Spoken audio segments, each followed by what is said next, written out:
Welcome back, Josh. The last episode we were talking about seating bullets, pressures it takes to seat. It kind of occurred to me we didn't really show anybody a seater die, and some of those things were pretty technical we were talking about. So, do know that you can always kind of reach out to us and we can loop back. But here's a Forster ultramicrometer seater die, and kind of when we were talking about the channel, they're pretty simple to take apart and look at, but this is that internal piece that we ream that top to be 0.5 thousandths over bullet diameter, and that's a really close fit to that stem inside there. So anything you would want to add to that, Josh, that you feel like we missed there? I mean, I think really it's like pretty simple design. Some of what we talked about were really adding to the constraints we have, and that conversation along with this one, whenever it's just that, it's a conversation. We're not really saying you absolutely have to do your process this way. If you're out winning matches, by gosh, just keep doing what you're doing. Right, yeah. I think the biggest thing was just showing them how that seating stem rides in that bullet channel too. So That's why we're kind of limited on how much material we can have there, and that radius for the bullet, it's kind of limited with that design, and that's kind of where that, smaller surface or less material there and a sharper edge can occur. And we can probably have a whole nother episode sometime of really just breaking down that construction of our dies and other dies and where those differences are. Today, I think our goal is to kind of, we did that back half of the process in a way. We're seating a bullet. Now I think today we'd kind of like to discuss sizing dies. And, when it comes to seater dies, there's every seater die's purpose is to seat a bullet straight and consistently in the case. And sizing dies, I think you have a lot other different purposes there. So it can get kind of pretty confusing for a new person. It's like, okay, I want to get into PRS and start shooting this. I hear the word standard full-length sizer. I hear bushing full-length sizer, honed sizing die, neck sizing die. Where do you go? Yeah, and you mentioned being straight and consistent with the seating die. Well, that brass has got to start straight and consistent too to get a bullet to be straight and consistent. Right. So, no matter how good your seater die is, it all starts really here at that sizing. So I guess what I'd like to do is just kind of go over some of the different types of sizing dies that are out there, and then maybe we can even kind of talk about what process you use, and maybe just even highlight some like, hey, this is why a person should use this sizer. This is where neck sizing's advantageous. This is where potentially you get some added benefit from a bushing die in some of that. So maybe the first and less because it's really kind of falling out of favor, I feel, is the neck sizing die. Yep. And that might really kind of lead into like, if you're really green and new, why do you even have to size a case? Yeah. Yeah, I think the neck sizing came from the bench rest world, where they're just wanting to just barely move that shoulder back enough and have the base of that case and everything else be kind of a snug fit to the chamber, so they have no movement in there. And, that practice has kind of really changed the last few years, and especially in competition. Guys they need to do that full-length sizing so they're not having issues with ejecting or even bolt close. Especially on a PRS prop, you don't want to be jamming on that bolt trying to get it to close home and disturbing that rifle. So I think going back to full length sizing is kind of what we're seeing. The neck sizing is kind of going away some more. Yeah, and I think when you fire that case, it forms to your lets go of the bullet. That case liquefies momentarily, forms to your rifle, and so we've got to get it back into some form so it's going to grip a bullet and fit in the chamber. So that's kind of what you're saying when you neck size only, you're just bringing that neck down. That's really all that you're doing to grip the bullet, because now I've got a case. The philosophy behind it is now I've got a case that's going to really fit nicely to that chamber that I have. Yep. And I think some of that falling out of favor too, like you say, when you have a game like PRS where cycling of the chamber you've got a time limit, it's of uber importance. You can't risk one not closing well, and there's certainly more risk there when you haven't hit any other part of the case. Yeah. And that, I think too, some of the gunsmithing and the die manufacturing, a lot of those things have changed and gotten better over the years, where, you know, it used to be I've got this 308 cut with this chamber reamer, and now I go to full length size that whole case. I'm moving a lot of brass, and then it fires and it opens way back up. Well, now when the gunsmith is able to hold a super tight tolerance, and your die manufacturer is, some of that difference is pretty small now. Yeah. Yeah. Because one of the undoubted advantages of neck sizing, it was probably life of your case. You're not working that brass as much, so you're gonna gain some life out of that brass. So maybe still in some of that F-class world where I'm shooting some crazy different cartridges and brass is limited and hard to find, and wanting to get that life out of it more, maybe that is still a thing. But now too, with some of the annealers and things that are out there, you can kind of help negate some of that too. Yep. Yeah. I think a lot of, every competitor I know of, and even in the F-class world, I think everyone's going, back to full length sizing. Right. Forster came out with what's called that bushing bump neck sizing die that allows you it sizes the neck down using bushings, which we'll talk more in depth about, but then it also allows you to push that shoulder back.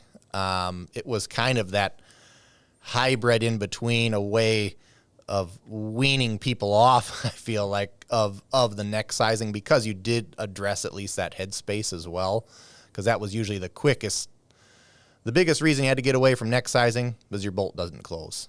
The biggest reason your bolt doesn't close is usually that headspace or the shoulder has moved out too far. Yeah, yeah. That and the base, right? Yep. That 200 datum line, guys are getting clickers and stuff like that. That's kind of the culprit of the neck sizing only. Yeah, and when you say clicker, what do you usually mean by that? Yeah, it's like after you shoot and you go to eject on that extraction point, like right at the top, the bolt almost makes a pop sound, and that's the term is just clicker that we use in the industry here. Yeah. So. Yep. So looking then at the full length sizing dies, because that's kind of, say, probably don't need to spend a lot of time on neck sizing. It's still, and again, kind of like we said at the beginning, well, I've neck sized my cases for 20 years and it's worked well. By all means, keep right on neck sizing. That's not a. Well, that the lack of work in that body, they may get away with that. Say they ordered 200 pieces of brass 20 years ago. Right. And they're just hunting. Well, now they finally got 4, 5, 6 firings on it. Well, now it's an issue because that after firing and reworking a few times there, now it's tight to the base of the chamber, and now they're having an issue. Right.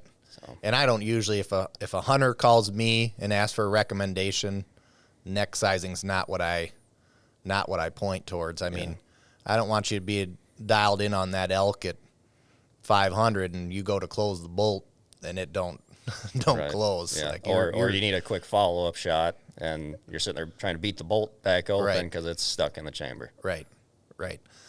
So now we get into full length resizing, and there's several different options there, but let's look at what a standard full length die. When I say standard full length die, what that means. For Forster, it's always that we've had a bench rest quality die. I think you see a lot of other manufacturers have a different. I've got a Class A hunting die, a Class B this die. We've just always had this is a bench rest quality sizing die, but it's still a standard full length die. And by that it's cut to SAMI dimensions when available. So it's sizing. We've got our formula down. We're going to size the base of that case X smaller than SAMI, the shoulder of that case X smaller than SAMI, and the most fickle part, the neck of the case, X below SAMI. And what it does is the case goes up in the die, sizes all those things down, and then an expander comes back through and opens the neck back up. So that way, regardless the wall thickness of brass that you have, that expander is going to make sure the ID, the most important part gripping your bullet, is the same each time. And that's where some, when we look at some standard full-length sizing dies and where SAMI's at and different wall thicknesses of brass, that can be, 308's always one that comes to mind just because there's so much variance. You might have 10,000 thick Winchester brass or 16,000 thick Lapua. Right, yeah. Right. And to get that Lapua right now as a standard die, to get that Lapua neck down to grip a bullet, you're going to size to that same amount. I mean, you're working that just as hard as you're working the Winchester brass. Yeah. Then. Yeah, well, the goal is, like you said, with that smaller or less thick brass, we have to be at a minimum to ensure that we size that neck enough to be able to grip a bullet again. So, like you said, you have some real thick brass. Now you're working it down into there. It can be overworking of the neck, but it's going to work it's a one-size-fits-all type of scenario. But that's kind of where the bushing dies and then also our honing services really comes into play. Right. But you should be able to, with a fair amount of confidence, especially new, I don't know what brass I'm going to use, you can pick up that standard die and you're going to have consistent necks each time. And you can get all that, go to the range and pick up all the brass of Lake City and this and that and run it through that die, and they should, with a lot of relativity, be consistent and know that it's going to cycle in a gun and grip a bullet. Yep. And that expanding process, a lot of manufacturers handle that different. What Forster does is we put that expander ball a lot higher up in the die, so most of them are down by the decapping pin that knocks the primer out. But we put ours up in that shoulder sizing area, so that way, as that brass comes up into that case neck, right as it's starting to come out of that sizing portion, it's getting expanded open, so it's supported in the die. That's been a pretty critical difference for us compared to a lot of other ones in keeping that. A lot of people hear expander and they get kind of scared, like that's gonna really pull that neck off to one side or the other and not leave it straight, which is important to us. But that's helped us out a lot. So when you're having that cut off 223 making 300 blackout, it's really done things like that really well. Yep. So you're talking about the honing service, and now might be a good time to look at that, because when we're, you got your standard sizer, you're sizing cases, and it's working for you and your grandkids' ARs and bolt guns, and it's all gravy. But now I've got my expensive Lapua brass, and I'm gonna shoot that match, and I'm more accuracy focused. What is an advantage of honing, Josh? Yeah, I mean, well, I don't know if accuracy is the right that word there. Yeah, because you can certainly get the accuracy out of that standard die. Right now my 6.5 probably one of my best shooting guns in the arsenal. It's just running our standard 6.5 die, not honed. Right out of the box, loading ammo with it. If I'm looking at that in this scenario, why maybe that works better in the 6.5 by 47 Lapua. When it's SAMI dimensioned and when it's I think they do look a lot, and we do when we're making the die dimensions at what brass is available. Well, until relatively recently, the only 6.5 by 47 Lapua brass you were going to run was 6.5 by 47 Lapua. Yeah. So we had a pretty good understanding of what that wall thickness is. So it's going to hit it, that's as we get into this talking about honing, it's not always something that is going to be, I'm using Lapua brass, I need to measure and have it honed. Like say that one, I think we even looked at yours, and the numbers just weren't advantageous to have it done. Right. Yeah. So the honing there, I think, I looked at a Creedmoor print this morning, and I think ours is 284, 285 is our standard. Well, I was on the phone with a gentleman, and his loaded round is 291 and a half. So we like to go 2 to 3 thousandths under loaded round dimensions, so we're not working that neck as hard or as much. And so, for him, we're going to hone that out to 285 and a half, give him 3 thou under that loaded neck diameter. Yeah, and that's sometimes when if I'm giving someone a recommendation on honing, I usually say go 4 thousandths under. And the reason I do that is, unless that person has a really good understanding of what spring back of brass and things are, the last thing you want to do is, because maybe when we hone a die out, basically what we're doing is removing material out of the neck of that die so that it doesn't size as much. Well, if I've got my Harbor Freight calipers and I measure my loaded round to be X, it could be, you could fluctuate a thousandths there.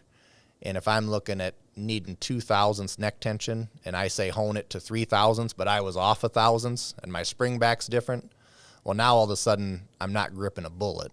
And that's the danger. Once you hone, there's no getting that material back. So, right. Yeah. Right.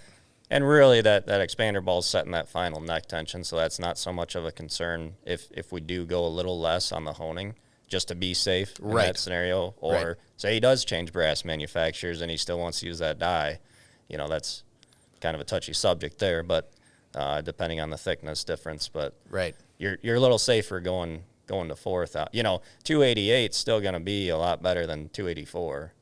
4 thousandths less work that you're doing with that neck. That I figure if I'm 4 thousandths under a loaded round and I want 2 thousandths neck tension, that expander ball is bumping that neck a thousandths per side.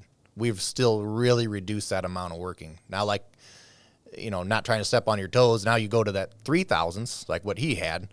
Well, now we're pretty ideal in that limited amount of working, but I still, at 3 thousandths, you still have a little breathing room to be sure that that brass changes over time, be sure you're going to grip a bullet. Yeah, and I think there's a misunderstanding on guys with bushings and honing. They think that they want the number to be what their desired neck tension is. So in their mind, they're like, well, I only want to be 2 thou under, so it's only got 2 thou neck tension. Well, we want that expander ball to set that final neck tension. Right. So you kind of actually want to be almost double that less.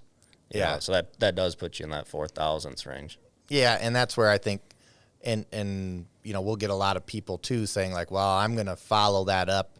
I'm going to follow that sizing up with a mandreling process. And the difference there, some people will run, and I believe you've even run it separate where you'll size the case to this, mandrel the neck open. Yep. And what we're saying there is like rather than having an expander come from the inside and open it up, we're pushing a mandrel down through. So to me it's a different of pushing versus pulling. Right. And I think those mandrels can, that pushing operation, pushing something open, can leave that case more concentric in an opportunity when you're really working that neck a lot. So say you left that gentleman's at 285, he might find that I am more concentric if I push a mandrel through as opposed to pull that expander. In my history, once we reduce that, limit that working, it's kind of a wash. That return on investment by adding a whole nother step is kind of gone. to me. Yeah. So yeah, that honing service for us, I think Forster's one of the only ones that still does that, where like you talk to him, you come up with a dimension, then we go in and hone that neck out to that dimension, etch it on the top of the die that's what it is, so you know going forward that die was opened up to say 288, and it's a $17 machining fee for an almost custom die in that regard. That. I mean, that's cheaper than a bushing, right? Most of the time. Yeah. As we kind of transition to some bushing die, talking about bushing dies too, that when you have a standard full length sizing die, you're sizing all the way to that neck shoulder junction. So that hone die, where we hone that, when we go to a bushing die that's sizing neck with a separate piece, there's always going to be an area that's potentially not getting sized or potential have a buildup. Yeah. Obviously, the honing, like you said before, you lose the flexibility. Once it's honed, that's what it is. Right. So, no. Now I want to size my Winchester brass that's thinner. I honed it to Lapua. That's tough. that's where you're at. Yeah. So looking at, so that's probably a good transition into what a bushing die is, and what there's definitely different manufacturers have handled bushing dies differently. Forster, our bushings are a 1/2 inch long. You're not going to find a neck of a case that is much longer than a 1/2 inch. So we're kind of guaranteeing that we're going to size that entire length of the neck. There's a lot of bushings out there that are 3/8 long, and there's a philosophy there of doing a partial neck size where they'll set that bushing and let it float a little bit. And then you've got that one area of the neck that's not getting sized. The philosophy there is that my case is all sized except that portion. Well, I've got that one fire formed portion that's going to really help it line up in the chamber, match my chamber well. Now ours, you mentioned floating.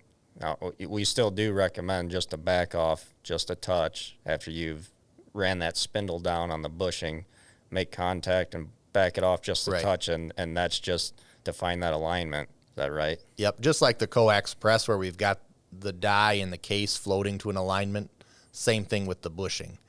And I guess maybe even kind of back up a little bit when we're talking that bushing, so you've got the body of the die is reamed out with a chamber reamer, just the way a standard die is. So your shoulder bump, everything, all that's controlled by how deeply the die is set in the press still.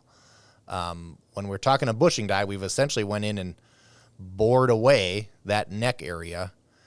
So now you can put incremental bushings in there to size the neck. If we're looking at that hone die sizing 4/1000 under and having an expander set the tension, well, with a bushing die, kind of no matter what your brass is, you should be able to find a bushing within 1/1000th increment. Right. That's going to size that and just size down and set your tension. Yep. It's the same. It's like having a removable hone, Right. We just honed this fella's die to 288. Well, if he ordered a bushing die, he could have just ordered some bushings and got a 288 bushing. And essentially he's going to work that neck the same amount and get his desired tension he's looking for. Right. And obviously that comes with a little more of a cost. It's a more expensive die when you go to a bushing die. And then if you look at some other bushing dies, I believe like the short action customs are set up this way. They actually have not only the neck machined into it, but they have the shoulder angle machined into that as well. Rightfully so, a more expensive die because they've got all that extra machining in there. But ours are set up to just size the neck, and then the body of the die sizes the body of the case. So you can pull the bushing out, and you can still size your case. It's just not going to grip a bullet till we have a bushing in there to size it down. Sometimes if people are kind of on the fence of you're not really sure they want to commit to a bushing die that sounds overly complicated to them, I'll usually try to point out that you can run that bushing die exactly the same way as a standard die.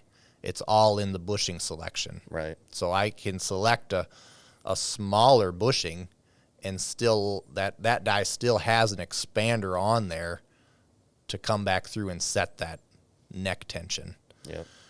A question always sometimes comes up of like, why would you put an expander on a bushing die?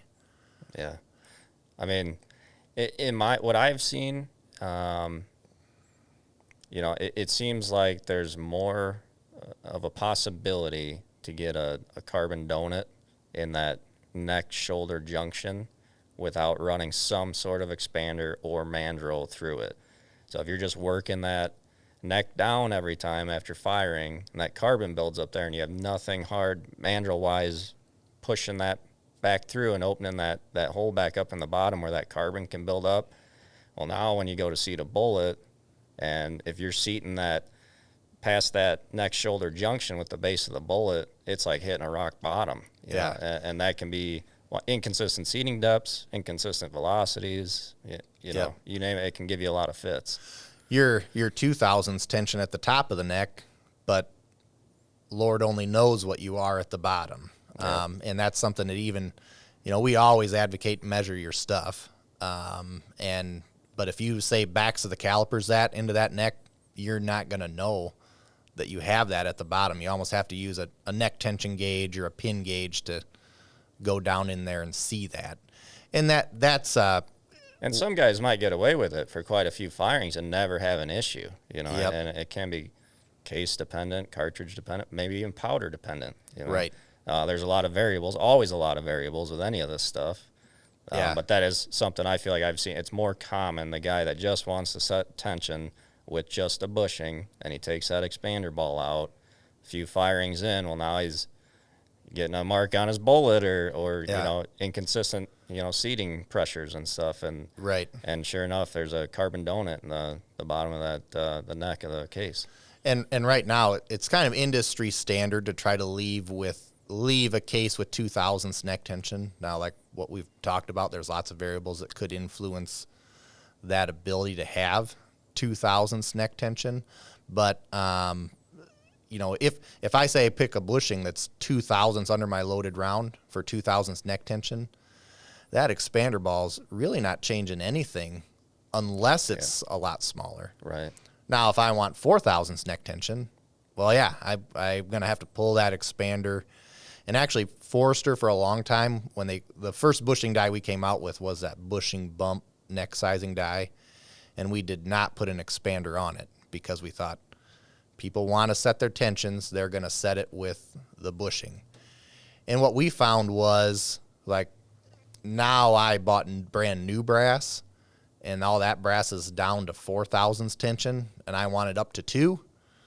Well, I can't just run a bushing down that's bigger than the neck and have it open the neck up for me. Right. You've got to have something to open that up. Yeah. So we put the expander on there for that. And then a lot of people's like, well, Josh is a great shooter. He uses a bushing die with this bushing. That's what I'm going to run. That's going to work great. Well, that, without looking at the brass and doing all the work that Josh did, it might not. So when we put the expander ball in there, it helped leave some of those people with, if you know, and if I want that bushing to just set the tension, you can just unthread that expander off and run it that way. Yep. But another thing to consider when you're running, say, less an expander, I'm just sizing that neck down. To me, things like outside neck turning become a little more important. As you and outside neck turning is where we're basically trying to uniform the wall thickness of that brass. When you shoot that brass in your rifle and it liquefies momentarily, lots of variables depending on the chamber, how much room there is, but brass is usually going to flow more to one side of the case than the other. And it can be a very minimal amount, but say I've got half a thousandths variance on one side than the other. When I squeeze that down with just a bushing, now I've moved that variance to the inside of the case. So this case, when I go to, and you're not going to notice it when you size it, but when you seat the bullet, you might notice that there's some variance then in how that seats. Where if I leave that expander ball on, that half a thousandths variance is just going to get kicked right to the outside. I know as a PRS shooter yourself, time is kind of money. I mean, if you're shooting every weekend, how many rounds are you loading up a week? Yeah. I mean, for a 2-day match, it's 300, and that's, you know, including add some practice in there, verifying some loads, and it's not hard to go through 1,000 rounds a month, and it becomes a third job being in the reloading room. That being said, you know, we talked about a few of these different processes, and I do, you know, just from playing in the past and trying learning these things for myself, and that's what it really takes is test it, see what works for you. You know, one of my rifles, I developed a load playing with doing just a bushing and a separate mandrel process. Now it's a 2-step process, but that load shoots really good in that gun, so I'm not going to mess with it. However, my other rifle, it's our standard full-length sizer with our expander ball in there, that how it comes from the factory, and that one shoots really good that way. So, you know, it's like 2 or 3 different processes to get the same end result. It is the thing here. So, well, and I think too, it's like in that now that you're running that die this way and mandreling, you probably are never going to find out if just running it with an expander only works good, because that works and you're locked in and doing it. So it's probably in that initial, like, try to set up with the most minimalist approaches possible, because maybe so now, in, you know, going back to that outside neck turning, me personally, I'm shooting that much, I'm going to just put an expander ball in and try to let it move that variance. And now I start seeing a problem and I got to add neck turning to the process to make it better. Great. But if leaving an expander ball on there, you know, leaves me one pull of the handle, and now I don't have to, you know, resize my case, outside neck turn, make my kids chicken nuggets, go back, resize again, you know, do all that. I'm going to try to keep that process as minimal as possible. Yeah, you can get into a lot of rabbit holes, but if you can keep it as minimal as possible, more power to you. I mean, I quit cleaning primer pockets 5 years ago. You know, I did some tests, and it's like, I don't see a difference in the SD or the groups, and that's a tedious task that if I don't have to do that 1,000 times a month, I ain't doing it. So they come out of the tumbler, make sure there's no corncob media in the flash hole, and seat a primer. I don't clean pockets anymore. Right. And that's where it's almost too, like, you know, if you start that more minimal, and that's why I think we won't, you know, Forster doesn't have any intentions on getting rid of that hone die process, because it does seem to be a super economical and minimalistic way of resizing that does kind of eliminate the likelihood of things like a donut that a bushing die could add. Would you say there's an argument for more concentricity with that standard die, you know, one-piece reamer? I think there is. I mean, your inspectors, your, you know, check and run out on your cases could prove me wrong. And there's certainly a lot of ways, but like whenever you try to do something with 2 pieces, your opportunity for another variable to come in is always there. That's like where bushing dies are likely always going to be a little more likely to create a donut at that neck shoulder junction, because you've got, whether you partial neck size or not, you've just got that opportunity where brass is going to flow where it wants. And so yeah, I think there's an argument there. Like everything else, test it and find out. I mean, see what works for you. So you've done a lot of different sizing, you know, operations, and like I say, it's, you know, there's probably not a, spoiler alert, this is the way you got to do it to be the best resize, do the best sizing as possible.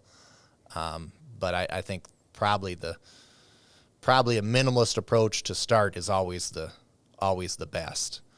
And we've been doing a lot of talking about sizing the neck of the brass with that full length sizer, and not a lot about that sizing of the base and the shoulder dimension.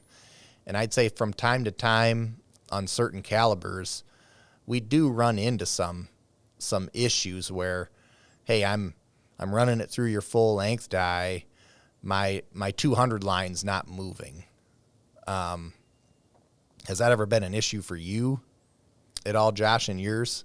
Yeah, I mean, actually had a bushing die that I think was mislabeled in the past, and got a few firings on this brass, and I was at a match, and I was getting that heavy bolt lift, and like, man, this is not a hot load at all. I run this really mild, and come to find out, after doing some measuring, after I got home that weekend, that 200 line you're talking about, it fired versus running it through the sizing die was not doing anything for making that smaller there at the base. So put some pin gauges down in there in the die just to see where it was pinning at, and sure enough, it was like exactly what my chamber was. So certainly it's not going to get smaller if it's already bigger. So it took 5 or 6 firings with that load for it to finally give me a hiccup. But then, yeah, so back to the full length sizing, that die was out of spec. Right. And so that became an issue for me in that scenario. Yeah. We've definitely seen in some of like the PRC cartridges where they've got just such a heavy base that, we can even, just because you're not seeing movement in that 200 line on the die doesn't always necessarily mean, not seeing movement in the 200 line on your brass doesn't necessarily mean that the die is not then smaller than what you're measuring on the brass. Yeah, how about the guy that came in with that 10 millimeter to the shop? Yeah. He had, so a local guy had a 10 millimeter case that he's like, I don't know how many firings he had on it, but a fair amount, but it's kind of brass that was kind of hard to come by. And yeah, and he was like, he wasn't getting anything out of the base, and he said that's where his issue was. Well, we ended up making a bushing. I believe it was measuring like 532, so we made a bushing that was a 530 inside, and we went over to our 20-ton press and forced this brass all the way through. The bushing was just a cylinder. We could push the brass all the way through, and it came out, and we measured it, and it was still the 532 that he came in with, and we did it several times, and that brass just never moved back to its original several state. times. I think maybe even tried some smaller bushings. So then, now, we were kind of thinking we're nuts too, that we can't do math right anymore. Yeah. That this, if I put this through this hole, that's what the size it should be. So we cross-sectioned that case, just milled it in half. You would not believe the amount of brass in that base. Like once that brass gets work hardened and there's that amount there, goodbye. You're not going to influence it. I think we see that on some of like the belted mags as well. Yeah, and really, actually, what you just said there about that brass is pretty much done. Well, even all that brass I had when I finally had my issue, it never, even after getting a proper size die, it never came back. It still gave me fits, so I just had to toss all that brass. Right.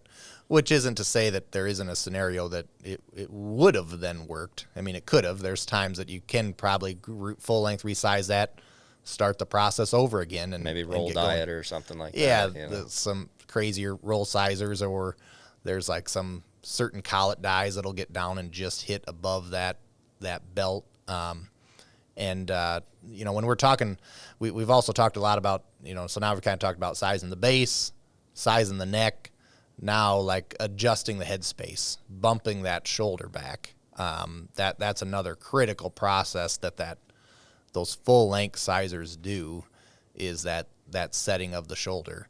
Yeah, I think a headspace comparator is one of the most important tools to have on your workbench. A lot of guys use the old case gauges, and while those are okay, SAMI minimum specs and stuff like that, well, we had one recently that said our die wasn't bumping his shoulder back. He can't get his case to fit in this case gauge.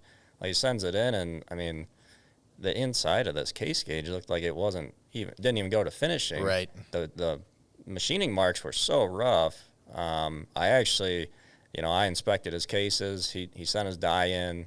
I took some measurements after sizing. Everything checked out where it should be on our end.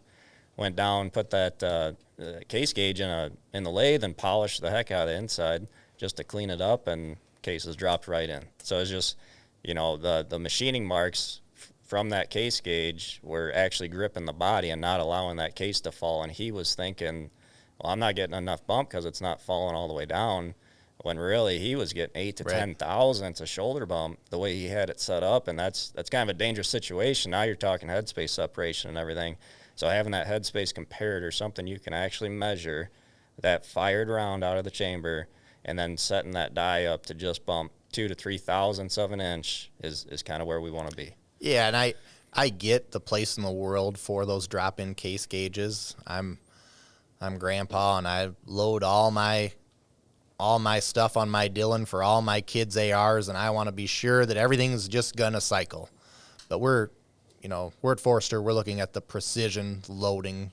We want to be sure that we're just setting that enough to not have a lot of jump and move, but still cycle well in the chamber. So pushing that, like you say, that.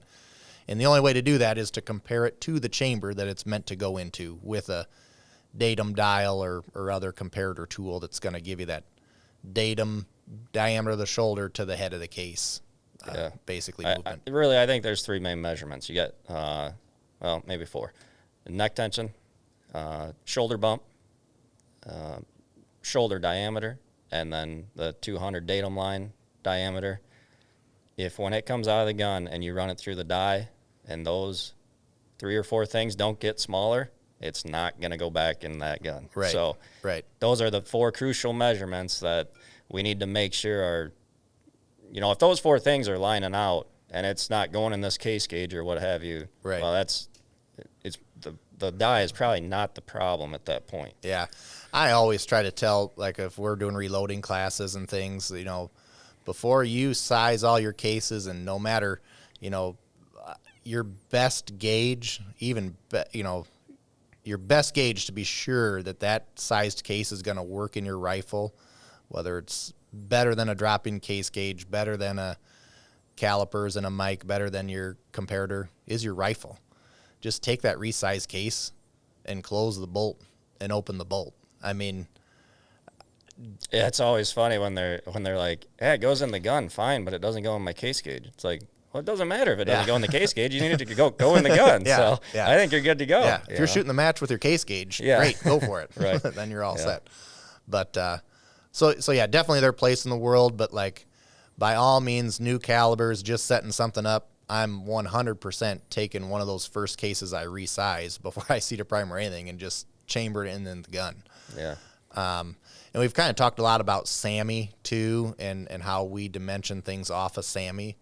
Well, not every cartridge is a SAMI cartridge, and probably one of the most hot button ones and is things like the Dasher now, where it's not a SAMI approved cartridge. So the way Forster's always kind of handled that was, you kind of, maybe you're a little slower to market with getting it out there, but you almost have to kind of let some rifles get built, let some reamer designs get out there, and then we usually pick a more common PTG or Manson reamer spec that seems to be predominantly going, and then we just work our formulas off of that. Yeah. Find that middle ground. And so those are cartridges that, especially if I'm Josh the gunsmith and I'm cutting that Dasher, and I don't have a SAMI spec'd headspace gauge or something, I'm maybe chambering it more off of what that customer's case is. I guess what I'm saying is you're your risk of something not sizing well whenever you step out of line. And I've got the new Josh spec chamber reamer that I'm cutting my case with. Well, double check with Forster or whoever die you're going to use and compare those specs so you can kind of hedge off and be sure you're going to get something that's going to work well for you. Yeah, that can be a headache right out of the box. You know, if your gunsmith has some, not random, but just kind of out of line specs compared to what your manufacturer of your dies are, your brass even. Right. You know, those two things kind of need to match to make that all work well. Yeah. So I mean, knowing what your chamber's cut to is a good thing too. If he's been kind of the original person cutting dashers forever, and now there's 12 reamer iterations after that, just know what specs they are and double check it with the die manufacturer. That's something we're always happy to get on the phone with. And if you say, hey, can I send you this reamer print, and you tell me if your die is going to work, yeah, we'll do that math for you and say whether it should or shouldn't. So yeah, I think we've pretty much covered the different sizing dies that are out there. I know there's lots of, there's a lot of them. So chances of us missing something are pretty high as well. Just trying to think of any more important takeaways. You know. We'll probably do another episode sometime on kind of wildcatting. So when you're taking like what you're running your 25 by 47, how to get a set of dies that are going to work for that. If it's not something that's readily available, that's something we can kind of go into at another time too. But bushing dies in short are kind of a great option for flexibility. And but don't be afraid of a standard full length sizer. Just because the word standard's in there, there's a lot of people winning matches, winning F class off of a standard die. What would be like considered? I said, that standard 6.5-47 die I got, that's my best shooting barrel right now. So yeah, it's working. Yeah. So sizing, we've talked about seating, talked about sizing. Great conversation, Josh. I hope a lot of people can kind of gather what's going to work best for them now. Yeah, absolutely. Thanks, Scott. All right. Thanks.